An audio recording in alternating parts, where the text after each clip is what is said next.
So we've been married 3 years now. Got married on Leif Erikson Day, which is October 9th. Very important day. When I was stationed in Jacksonville, I went to a church called Church of 1122, and there was a pastor named Joby Martin.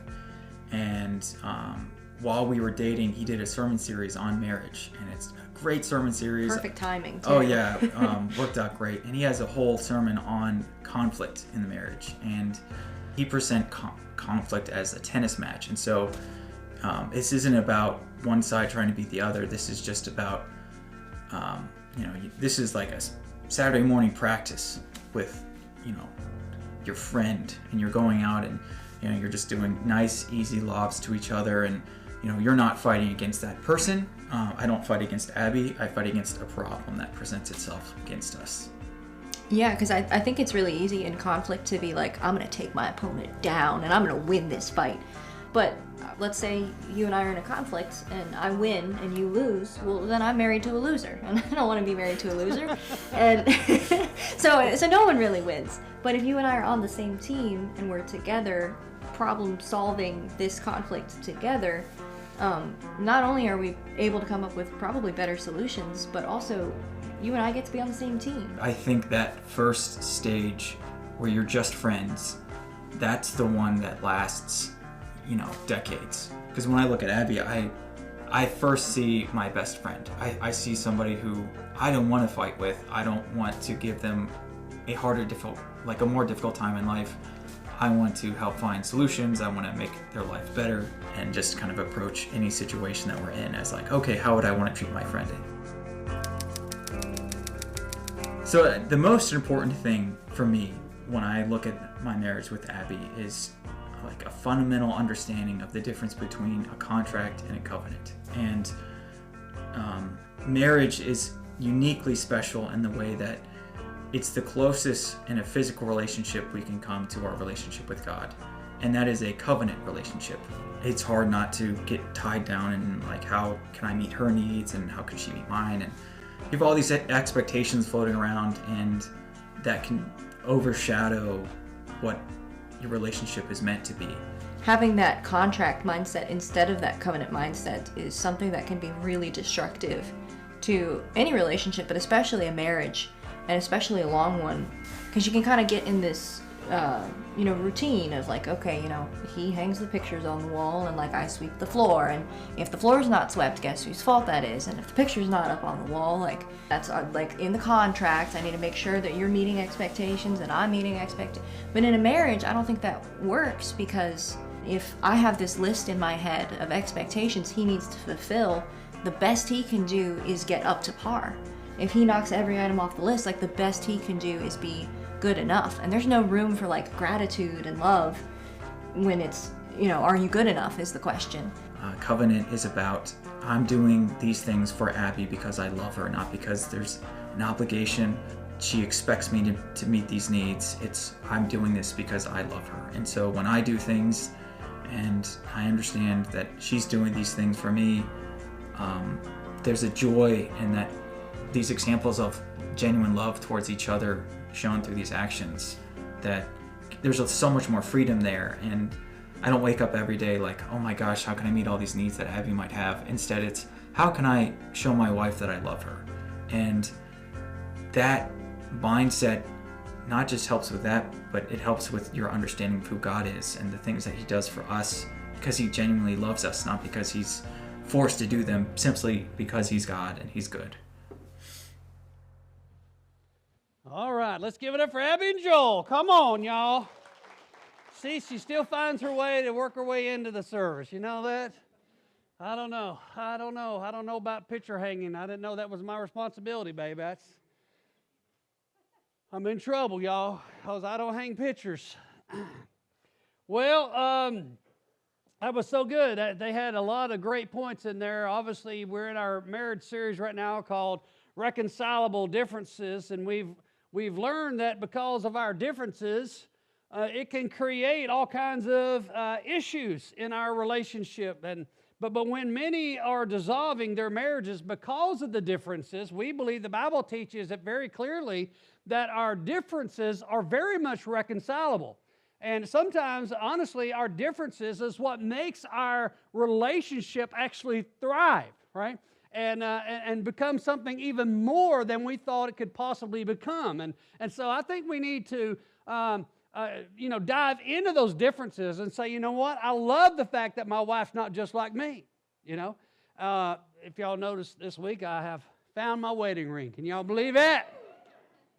And it's Dina found my ring. I think she hid it from me, y'all. This is the only explanation I could come up with for where she found it.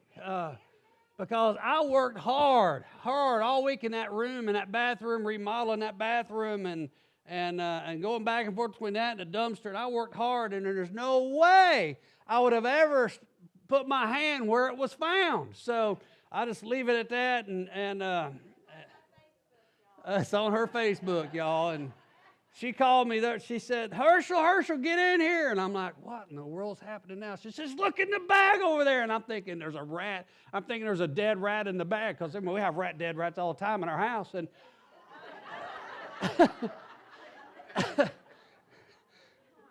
I ain't never seen a dead rat. They're usually running. No, okay. But anyway, I thought for sure, like, there must be a rat in the back, because she's kind of freaking out and panicking. I thought it must be dead, because otherwise she'd be running to the other end of the house. And so I'm thinking there's this bag of candy on the counter, and she's like, look in there. And I'm like, I don't want to look. Look in there. And I'm thinking for sure I was going to find something dead in there. And like, hey, you know what? I might have had some candy out of that bag. I don't know. I mean, somebody might have gave me some out of there. And inside that bag was my ring, my wedding band. She was cleaning. She was dumping out the bag to put it in the bowl for the trick-or-treaters. And I don't know how it got in there.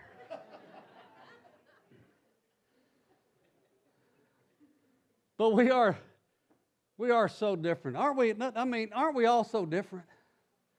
And the key lies in the commitments that we're to make, and the commitments that we're to uphold. Our vows. Y'all remember the vows? We talked about our vows each week, which we made to one another.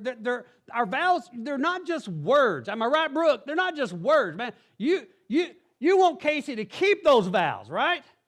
Like, you want him to honor the vows. That they represent a solemn commitment that we must cherish and uphold to ensure the success and the longevity of the marriage. And during this series, we're discovering just 5 commitments that will help to restore the joy in our marriages. And even if you're single, I'm going to tell you this series for you, because odds are that one day you're going to have to deal with this. At some point, you're probably going to get married. And if you're single, I want to help prepare you for marriage. And also, more importantly, I think a lot of times it will help you to become the person that you actually want to marry. And so last week we asked you to make a couple of commitments. We said to seek God together with your spouse 2 different ways. How did we say to do it? Praying together and reading the Word together. All right. How many of you guys did that 5 days this week? 5 days. 5 days. Can I get a day? Can I get a day? This is something we need to do. This is something we need to build into our relationships. If we want our relationships to thrive, if we want to have joy, if we want to have the most out of our relationships, we've got to find a way. We've got to find the time to seek God together. Today we're going to discover how to handle those, something a little bit more intense. We're going to talk about conflict. Anybody here ever have conflict? Because when 2 people come together, many times they're from different backgrounds and sparks fly. Is that right, Brooke? I know Brooke's personality. I know. Because we're so different. And I'm not just talking about differences because he's a man and you're a woman, right? There's a lot of differences there. But you both had different parents. You had different upbringings. You had different traditions in those upbringings, and sometimes you had even different religious upbringings. One of you likes pizza, the other likes Chinese food. One of you likes Coke, the other likes Pepsi. One of you likes to fly, the other wants to drive everywhere you go. One of you likes Dunkin' Donuts, and the other one's more spiritual, and they love the Krispy Kreme donuts. They get baptized. We all have our differences. So last week was about seeking God. Today is about us learning to fight fair. And next week we're going to talk about having fun. It's going to be fun. How to have fun in your marriage, in your relationship. So let's look at fighting fair. Are you ready this morning? You can't talk about it without starting off with this verse right here in Proverbs chapter 27, verse 15. A quarrelsome wife is as annoying as constant dripping on a rainy day. Can I get an amen? Amen. Guys, you should not have amen there. Should not have done that. Ladies, I don't want to leave the ladies out. Ladies, let me give you this verse. It's less painful to walk on a bed of glass carrying a 100-pound rock than it is to try to sleep with your snoring husband. 2 Herschel 3:16. You'll find it. It's in there. It's in there. But would you agree that we're all different? I mean, like everybody in this room is different, but would you agree that you're even different from your spouse?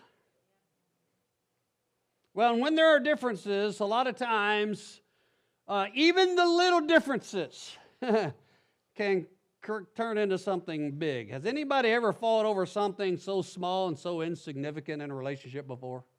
Like when you hindsight, when you look back on it, like, what was I thinking? Like, how did that escalate to this? Some of y'all are really looking at each other hard, like, come on, Jennifer, come on, man. You're like, yeah, he's talking to you, you know. One thing that Dean and I fought over for many years in our marriage originated at our very first Christmas that we spent together, where we had to put up our own Christmas tree. And it has to do with the tree, of course, because we were brought up in completely different homes and households with very different parents and very different set of rules and different ideas for how to properly decorate a Christmas tree. Has anybody in here ever put tinsel on a tree before? Y'all know what a tinsel tree is, right? Well, there's Dina's way, and then there's the better way, the more spiritual way, which is the way I do it.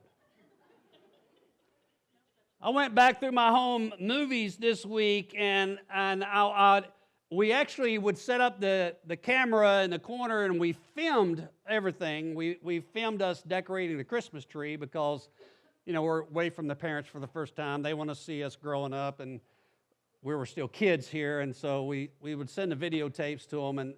But Dina, I found this clip, and Dina is explaining to me how to put tinsel on the tree. It's the 2-6-6 rule. And she says, Herschel, you take 2 strands and you put them on the branch 6 inches from the end, no closer than 6 inches to the next. 2 at a time. You did. I'll bring it up. 2 at a time. You said no more than 2. 2 at a time. That's what you're trying to explain to me. Now, get this now. I'm very mature. I'm 19 at this point. She's 18. All right, I know more about tinsel putting on tree than she does. And I mean, you can go on YouTube, by the way, and there's actually people on YouTube that explain this method. Yeah, there's a lot of ungodly stuff on YouTube. But the more spiritual approach is to take the tinsel and to throw it up into the heavens and let God direct it down onto the tree naturally, as if it fell from heaven. That's the spiritual way. Does anybody know what I'm talking about? In case you don't, I'm going to show you the video from that first Christmas. Show this.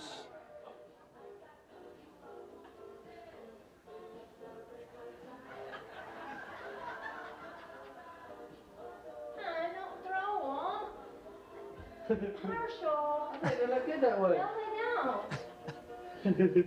They're mad when you do them that way. I didn't draw. It slipped.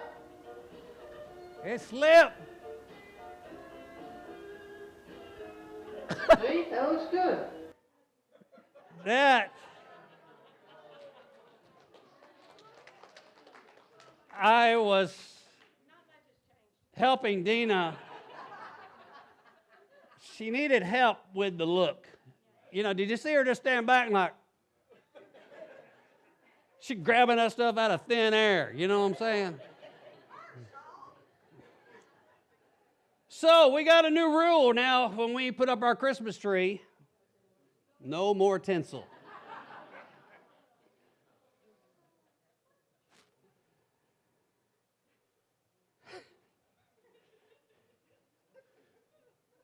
Somewhere along the way, we decided it was probably for the sake of our marriage not a good idea to start using tinsel anymore. So we did it for the sake of saving our relationship, and that could have been one of those irreconcilable differences, but we overcome. But that is something that is completely insignificant. I should have just let her put her 2 tinsels on the back of the tree. While she was back there, I should have decorated the front.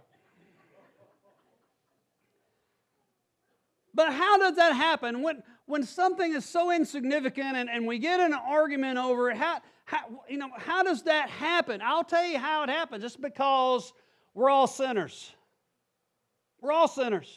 You married a sinner. Did you know that? Don't be so excited about that, baby. None of us are perfect. A lot of us are selfish. All of us are selfish in a way. And so we do sinful things. And since we're all sinful, we're going to have some fights sometimes. Now, how we handle our conflicts is going to differ a lot. And we have to learn how to fight fair. So write this down in your notes. I left you a spot. Healthy couples fight for resolution. Unhealthy couples fight for victory. Did you hear Joel and Abby talk about this? Like we don't want to attack each other. We want to attack the problem. Like we want to fight for a resolution here. I don't want to fight to win, even though my way is the right way. There was a study conducted by Dr. John Gutman, who is a marriage expert, and he studied couples over 16 years, and he studied how they fought. Now, he says that in less than 5 minutes of watching them fight, he can determine if a couple is going to divorce or not with 91% accuracy. Because he says it's all about how they fight. Now, it's not if you fight, it's actually how you fight that's going to matter. Because we are so different, sometimes there are going to be some disagreements, and how we handle that conflict is going to say a lot about the longevity of our marriage and the health of our marriage. And I can't think of a better place for us to go to find a way to handle conflict than in James chapter 1 and verse 19. If you'll look in your notes there with me, it says, "Understand this, my dear brothers and sisters. You must all be quick to listen, slow to speak, and slow to get angry. Human anger does not produce the righteousness God desires." And from those verses right there, we can discover God's principles for fighting fair. So how do we do it? How do we fight fair? Number one, stop to listen carefully. Stop to listen carefully. When we are in the heat of the battle, I don't know about you, but it's hard to stop and actually listen to the other person. Are you with me? But it says here, you must be quick to what? Listen. Most of us are not quick to listen. Most of us are quick to what? Speak. Like we're gonna get it out there. We're gonna attack. And we're gonna defend ourselves. We're just gonna speak it out there right away. This is really a hard thing to do. How many times, men, are we watching a football game or playing on our PlayStation or our Xbox, and our wives comes into the room and they begin to have a conversation with us? Does that happen to any man in here? And we're sitting there, and they're talking to us, and what are we doing? We're shaking our head. Yeah. Okay. Right? Like we're actually listening to them. Come on now. Yeah, it's okay. You know, you can be honest in church. You know what I'm saying? Like you can tell the truth in church. That's what you should be doing all the time. But ladies, I want to tell you something. We are not listening. Because men can't listen and watch football at the same time.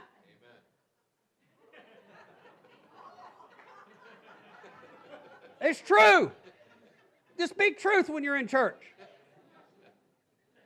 We're not good at multitasking. We can multitask other things. We can drive and do a lot of different things. But we cannot listen and watch football or listen and play Xbox at the same time. And when that does happen, I'm going to tell you something, it can lead to some significant arguments. We got to be quick to listen. And instead of arguing and saying, honey, I heard everything you said, instead of saying that, we should just be honest, say, honey, I'm sorry, I didn't hear anything you said right there. Could you please tell me whatever you said a minute ago? Can you tell me again? Because I wasn't paying attention to you. I'm sorry. Because when we're not quick to listen, it creates all kinds of communication problems in our marriage. And when you are in the heat of the moment, stop and listen. Don't say anything until you have heard what the other person has to say, right? If we don't stop and listen, and here's what the Bible has to say about that in Proverbs 18, verse 2. It says, fools have no interest in understanding. They only want to air their own opinions. What are you if you don't stop and listen and try to understand the other person? What are you? A fool. That's what the Bible says. A fool doesn't listen and only wants to tell them what they think, right? That's not fighting fair. That's foolish. Now, here are a couple things that you can do to help you with this first one, right? I've been marriage counseling before, and this is one of the things they said to do, and I absolutely hate this point, but I'm going to tell you anyway, because it works for some people. You just repeat back what you heard them say. You say, I'm understanding, Dina, you just told me this. You repeat it back. That makes sure that they understand now that you heard them or you heard them wrong, but at least you now have heard them. Right? Because a lot of problems come from miscommunication. They said one thing, but you heard something what? Else. She's like, honey, you really need to go mow the grass. And then 3 hours later, she comes back in there and she's like, I thought you were going to mow the grass. Why ain't the grass mowed? Well, you just said, I thought it was going to be good for you to mow the grass. Well, I'm going to mow it this week. I didn't know there was a time limit to it.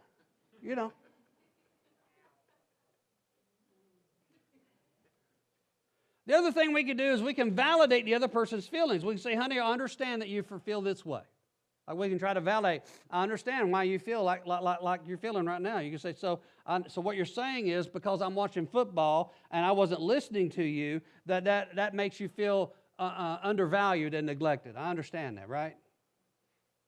So stop to listen. Don't just start spewing what's on your mind. Acknowledge that you heard the other person and even try to validate what it is they're feeling. The second thing this passage teaches us is this. Number 2, you got to guard your words faithfully. Guard your words faithfully. This is where you got to watch what you say. And I want to go a little step further, not only what you say, but how you say it. James chapter 1, verse 19 says, again, you must all be quick to listen and slow to speak. Everyone should be quick to listen and slow to speak. Proverbs chapter 21, verse 23, watch your tongue and keep your mouth shut, and you will stay out of trouble. I do not suggest men throwing this verse up in her face when she's speaking to you.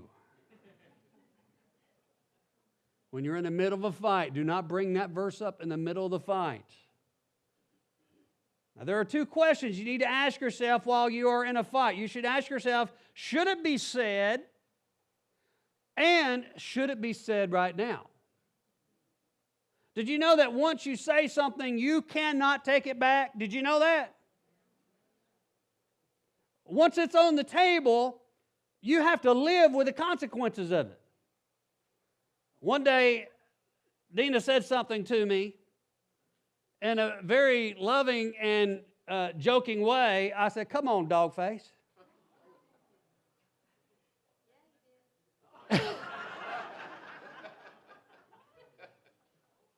I didn't mean that she had a face of a dog. I've just been hanging out with somebody for the last several weeks and golfing with him a lot, and he used that phrase dog face the whole time we golf. It was Ben Senior.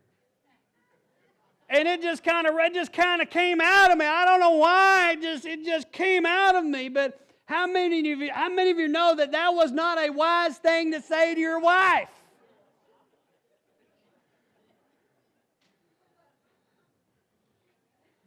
I didn't know this.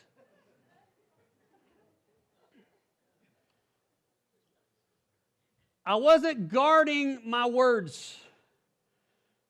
But once I said it, I can't have you ever said something and wish you could take it back? Like, oh, I really, like, you say it, oh, honey, I'll take that back. No, you can't. I'm sorry, you said it.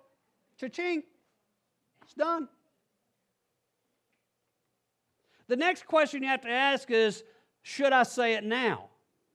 In the middle of the fight, it's not usually a good time to bring up other things that you have been meaning to say, but you hadn't found the time. But you don't just add it on and pile it on to the current argument that you're in. It's not the right time when you're already engaged in another issue. Does that make sense? Stay focused on the issue at hand. Resolve the one issue that you are currently dealing with first before you move on to another. And so now when you're not in a time of conflict, then that's a good time to maybe bring something up, kind of a marriage checkup. You can do a marriage checkup. You ought to do a marriage checkup on a regular basis. You should ask your spouse, I think, 2 questions. And some of this comes from a marriage conference retreat that we went to a few weeks ago. But I think the first thing you should say is, honey, tell me one of the ways that I'm a blessing to you. Go ahead, honey, tell me some way I'm blessing. No. I mow the grass. Whippy. I really bless her in the winter, don't I? Tell me one way that I'm a blessing to you. Try that with your spouse this afternoon when you go to lunch. Tell me one way that I'm a blessing to you. One time Dina told me that she really felt blessed because I was engaging with the kids. Well, I'd go outside and play football with my son in the backyard, or I'd go play a game with the girls, and I blessed her when I did these things. I didn't know. I didn't know it was blessing her. I thought I was blessing the kids. I thought I was doing something special for the kids. Well, I was doing something special for the kids, but it also blessed her. So we need to ask, tell me one way that I'm a blessing to you, but then here's a second question to ask your spouse. Tell me one way that I can be a blessing to you. Did you get that one? Very similar to the first one, right? But now it's like, tell me one more way I can be a blessing to you. How can I bless you this week? This helps you to understand how you can better meet their needs and be a blessing to them. This works both ways.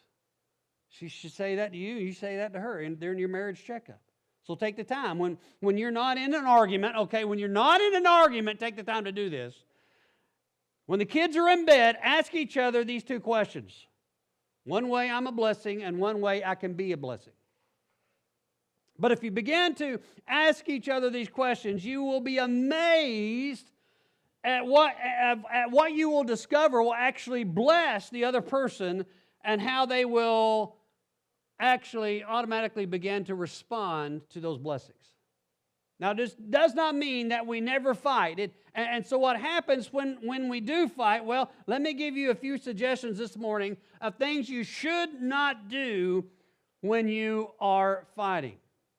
This was supposed to be the point when Jason and Joe sung a song called Don't. I don't know if y'all remember that song. You don't. Maybe I'll convince them to sing it before the end of the series is over. But here's some things you don't do when you're fighting. Number 1, never call names. Don't call her dog face. It never works. Calling names never works. Number 2, never raise your voice. Nothing good ever comes from raising your voice. Raising your voice only does what? It escalates the argument. It does not get your point across. Do not raise your voice in an argument. I asked Dina this week, I said, have I ever raised my voice to you? She said, I don't think so. I said, good, because in my mind I have. Yeah, no. That's just not the way we fight. You'll find out in a minute how we fight. Yeah, you're in trouble. Number 3, never get historical. Not hysterical, historical. Y'all know what I mean by that, right? Don't bring up everything from the past and pile it on to this one, right?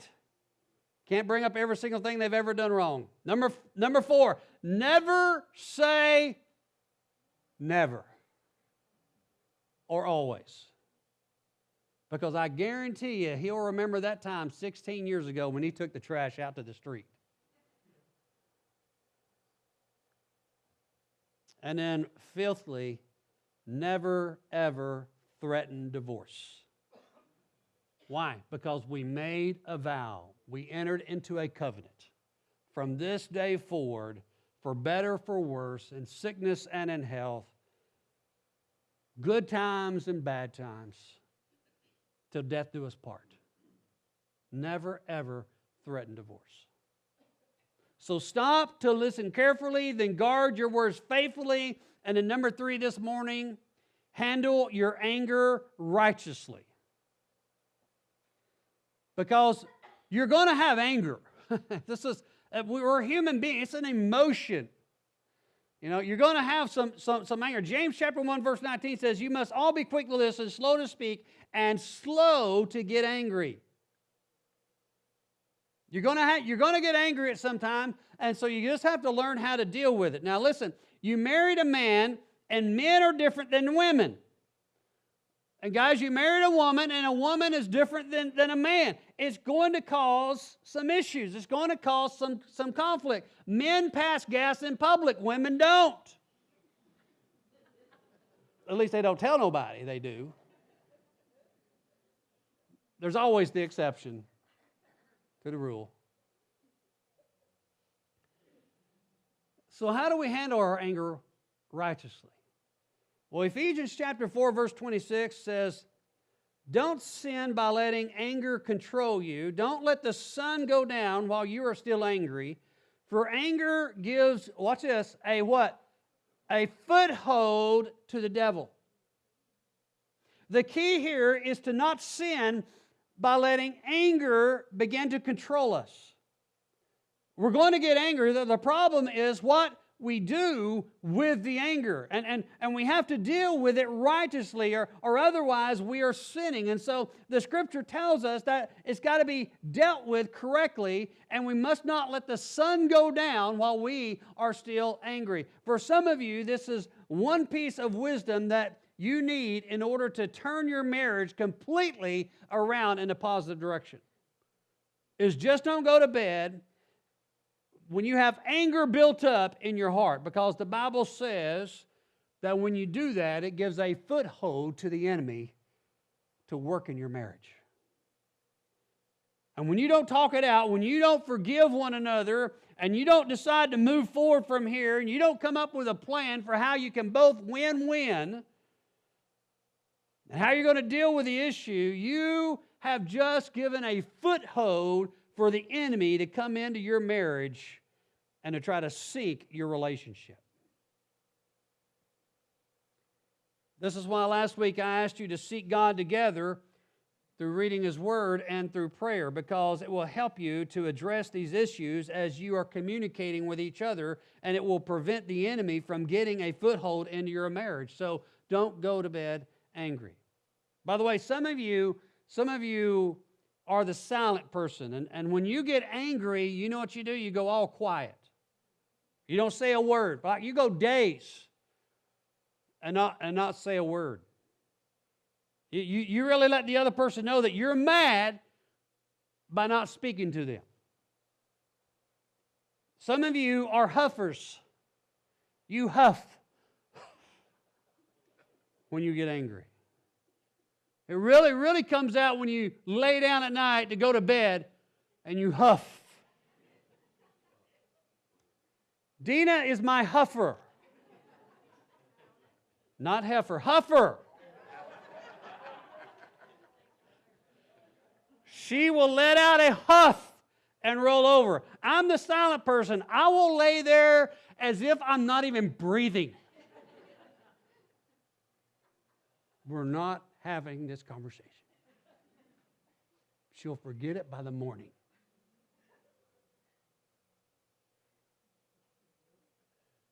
Don't do that. Don't follow our example. Take the time to handle your anger righteously. So when you're angry, when you are in a fight, don't let your words kind of just fly off the cuff. That's easy to do. Don't sin by letting anger control you. Instead, stop and listen, guard what you're going to say, and handle your anger righteously. Don't go to bed angry. Don't call each other names, and don't raise your voice, and all those other things we talked about. Are you with me? By the way, if you fight all the time, think about this. Maybe you need to call a truce. Because what's the goal of the relationship? The goal in the relationship is that you both win. You want a win-win situation, and when win-win situation comes when we stop being selfish and we begin to honor the other person and just following and seeking after the heart of God. So instead of fighting against each other, join up as a team and don't fight against one another, but fight against who? The enemy who's trying to destroy your marriage, who's trying to get a foothold in your marriage.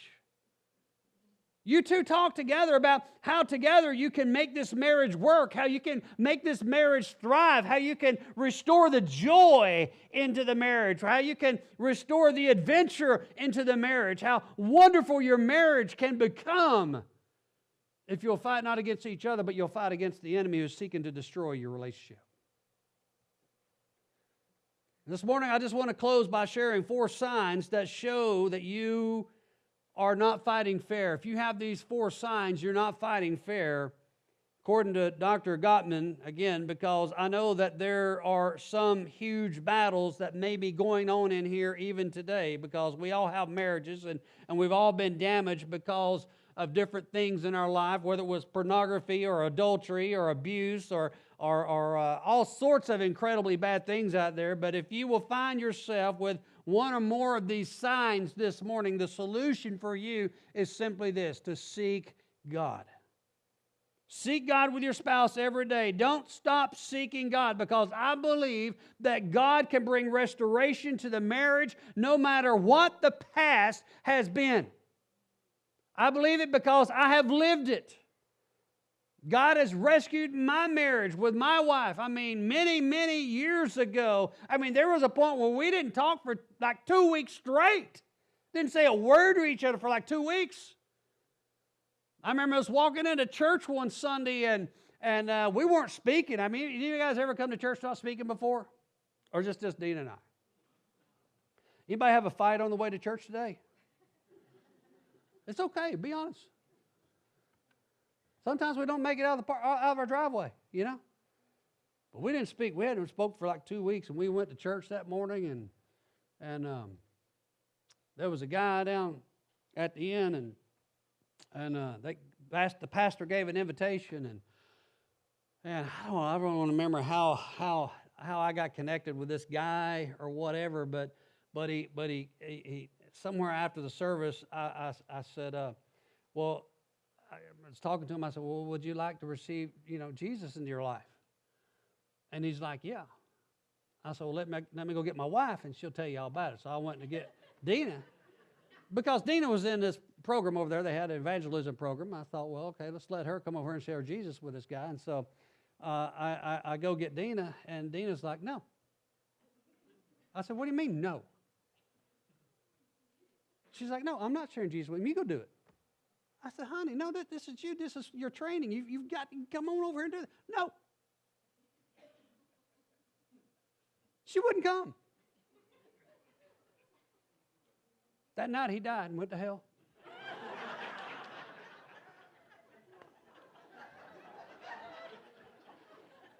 She wouldn't do it, so I went down there and I talked to the guy about the Lord, and the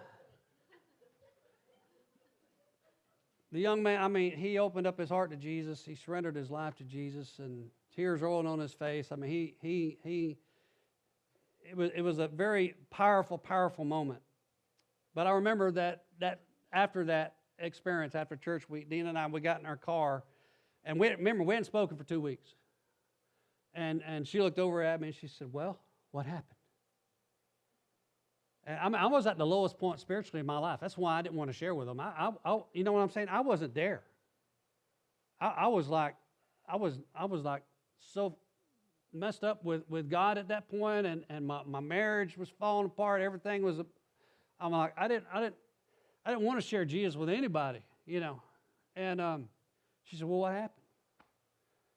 I said, Jamie prayed to receive Christ. That was his name. And we got talking about it. That's what got us talking again. And shortly thereafter, we decided to do a little counseling. You know, that's always a good thing, by the way. Anyway, God used that moment. I always go back to that moment to turn our marriage around.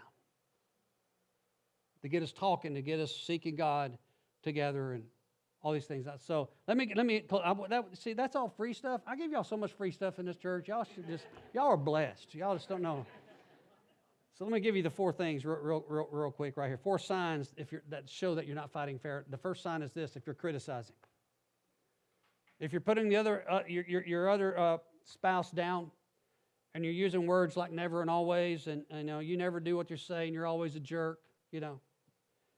And y'all see that movie, The Jerk? Never mind. You become critical and you begin to judge. You judge their heart motives. You know, like you don't even know what their heart's thinking, but you judge it anyway. You just have a real critical spirit about you. You're not fighting fair. Number 2 is contempt. This is where you begin to experience disgust, you know, at the other person, and you have all the sarcasm in your voice and the bitterness.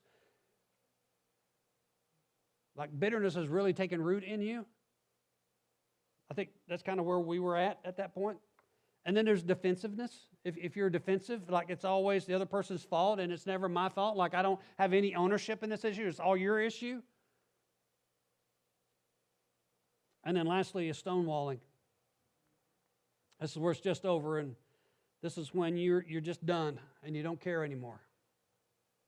And so if you have any of those signs, the solution for you this morning is simply this: seek God, and then seek God again. Just seek God. And when you seek God, God will be able to work in your marriage. And you will be able He'll be able to heal your relationship in a way that nobody else will ever be able to heal your relationship. Only God can do it. And I've seen God do it. I've not only personally have seen God do it in my relationship with my wife, but I have seen God do it in so many other marriages. I've seen people, even in this church, who have gone through very, very hard things, like impossible things. And like I'm thinking, how are they going to get through this? But the authenticity and them just sharing like the most intimate details of their life and what they're processing and what they're thinking and their heart for God and all this, and they just expose themselves completely to their spouse. And I'm going to tell you, I've seen those relationships just flourish. And God do a major transformation.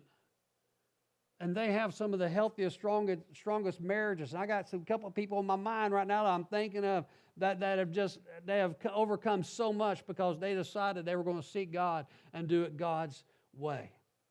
And you and your spouse, I'm going to tell you, you need to stop fighting against each other, and instead you need to team up with God and do the battle against the enemy, because the enemy is the one who wants to destroy your marriage. Are you with me this morning?